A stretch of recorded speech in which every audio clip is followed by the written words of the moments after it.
Kerala state service pensioners union Mundathikode unit special കൺവെൻഷനും നവാഗതരെ സ്വീകരിക്കലും പ്രൗഢഗംഭീരമായി. പ്രസിഡന്റ് KS കറിയ പതാക ഉയർത്തി. ആര്യമ്പാടം പകൽ വീട്ടിൽ വെച്ച് നടന്ന കൺവെൻഷൻ സംസ്ഥാന കൗൺസിൽ അംഗം KS ജോർജ് മാസ്റ്റർ ഉദ്ഘാടനം ചെയ്തു. യൂണിറ്റ് പ്രസിഡന്റ് KS കറിയ അധ്യക്ഷത വഹിച്ചു.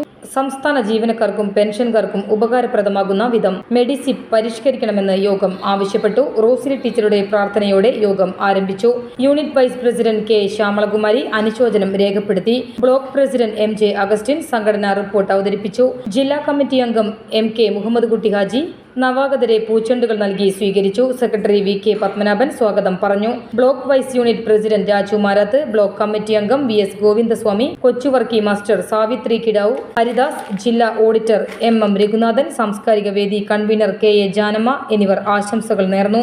ട്രഷറർ CS സുഹറബി നന്ദി പറഞ്ഞു. സ്നേഹവിരുന്നിൽ പങ്കെടുത്താണ് സമ്മേളനം സമാപിച്ചത്. കാര്യങ്ങളും ഇപ്പം നമ്മൾ സാറ് പറഞ്ഞപ്പോൾ പറഞ്ഞു, നമ്മൾ പ്രായമായ ആളുകൾ വായിക്കണം. വായിച്ചിട്ടുണ്ടെങ്കിൽ നമുക്ക് ഒരുപാട് ആരോഗ്യ പ്രശ്നങ്ങളിൽ നിന്ന് ആരോഗ്യ പ്രശ്നങ്ങൾ നേരിടുന്നതിൽ നിന്ന് നമുക്ക് വിമോചനം ഉണ്ട് എന്നുള്ള രീതിയിൽ സാർ പറഞ്ഞു.